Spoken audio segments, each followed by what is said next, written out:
Ini adalah permainan yang hanya bisa dimainkan sekali seumur hidup. Yang kalah akan dijatuhkan dari ketinggian 100 meter. Daging dan tulang patah. Aturan mainnya sangat sederhana. Pemain akan ditutup matanya dan berdiri hingga ketinggian 100 meter. Pada posisi sekitar masing-masing podium. Di mana hanya ada satu pintu brankas. Jika pemain salah memilih, mereka harus membentur tembok dan jatuh bebas. Apalagi, di 4 arah panel ini juga terdapat alat pengalih perhatian. Jika pemain terganggu oleh alat ini, dan memilih arah yang salah, maka perangkat ini akan menggantikan pemain yang menerima hadiah. Sebelum permainan dimulai, pemain akan memiliki 10 detik untuk melihat-lihat. Lalu menutupi kepalanya lagi. Karena biarkan pemain benar-benar bingung. Sehingga pelat bawah berputar searah jarum jam dalam 20 detik.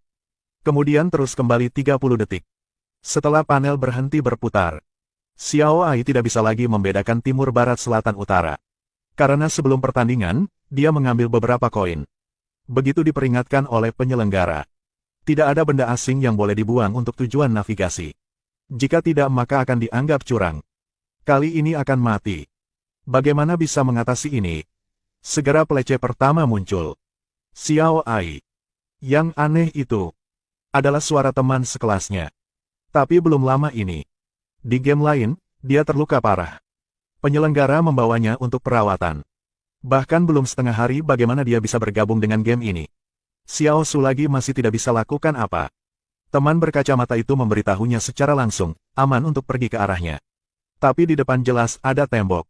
Xiao Ai melewatinya tanpa membedakannya. Bukan seperti itu lagi bisa menang. Tiba-tiba dia berhenti. Karena untuk memastikan pihak lain itu palsu. Xiao Ai meminta temannya yang berkacamata untuk mengucapkan ulang tahunnya. Dan kebiasaan makan. Tapi yang tak terduga adalah jawaban pihak lain tidak salah satu kata. Jadi Xiao Ai terus berjalan ke arah yang salah itu. Sekarang di lobi di bawah. Seseorang tiba-tiba berlari masuk. Semua orang buka mata lebar-lebar. Bukan itu pria berkacamata. Kalau dia di sini. Jadi siapa di atas itu? Di depan matanya, Xiao Ai telah mencapai tepi panel. Dia tiba-tiba merasa bahwa dia telah melewatkan sesuatu. Setelah berpikir dengan tenang beberapa saat, Xiao Ai bertanya pada pria di depan. Dia meminta pria itu untuk melihatnya. Berapa angka yang tertulis di bingkai kacamatanya? Karena pagi ini, dia tidak sengaja menabrak seseorang dengan kacamata dan menjatuhkan kacamatanya. Dan kebetulan, semua angka yang tertulis di kacamata itu dihafal oleh Xiao Shuai. Selesai. Karena di balik tembok adalah penyelenggara. Dia berpura-pura menjadi teman berkacamata melalui alat pengubah suara. Dan alasan mengapa dia mengetahui tanggal lahir teman berkacamata itu. Semua berkat dokumen yang disiapkan. Tapi karena tidak tahu urutan angka itu. Jadi mereka gagal. Tapi untuk Xiao Ai itu, saat ini, hanya satu pintu kematian yang telah dihilangkan. Tinggal 3 arah, arah mana yang aman?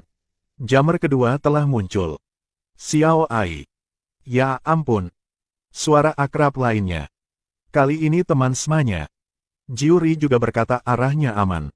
Tidak tahu apa yang harus dilakukan pada waktu yang tepat. Langsung teringat di game tadi pagi. Jiuri telah selamatkannya. Mungkin dia tidak membodohinya. Jadi Xiao Ai pergi ke arah Jiuri. Tidak terduga. Di depan Jiuri juga ada tembok. Kenapa dia memilih untuk menipu Xiao Ai? Ini ada hubungannya dengan masa lalu yang kelam. Ketika di sekolah, peringkat Xiao Ai selalu menjadi yang pertama. Tidak peduli seberapa keras Jiuri mencoba, dia hanya yang kedua. Xiao Ai selalu di depan Jiuri. Ini bukan hanya tentang belajar. Tetapi bahkan latihan renang biasa. Jiuri juga tidak bisa menangnya. Lambat laun perasaan Jiuri.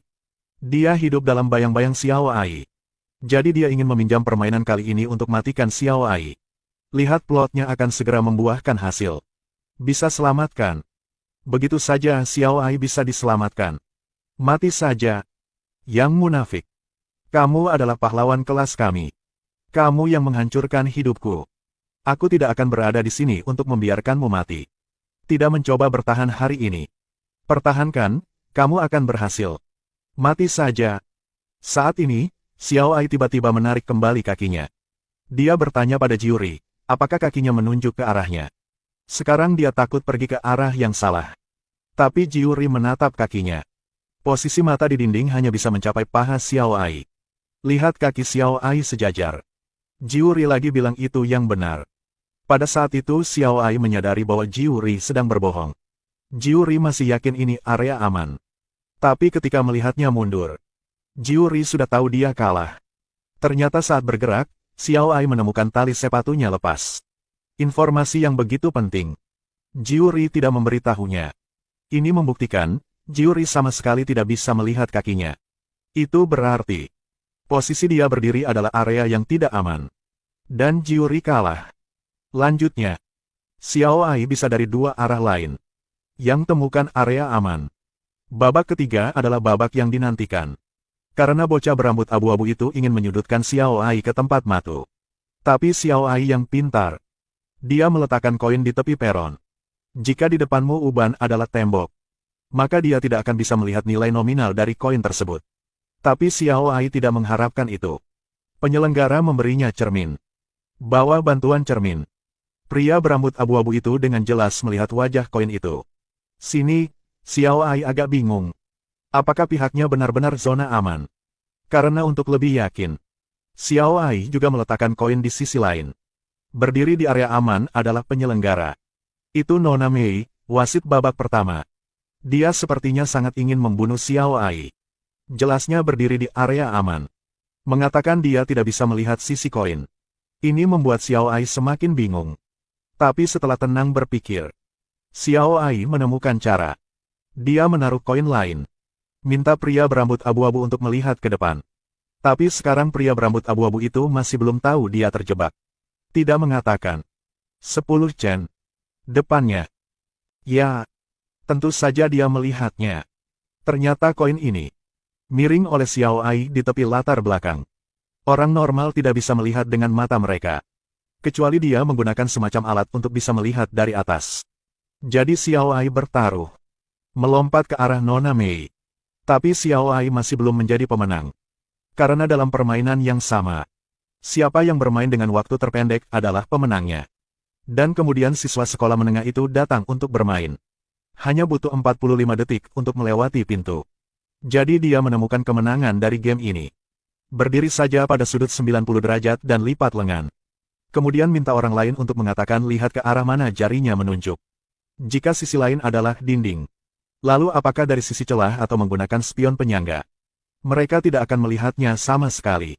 Hanya orang yang berdiri di arah yang aman yang dapat menurunkan tubuhnya untuk melihat dengan jelas. Game pemecah tembok yang mematikan telah berakhir. Dan tunggu mereka akan ada level yang lebih seru.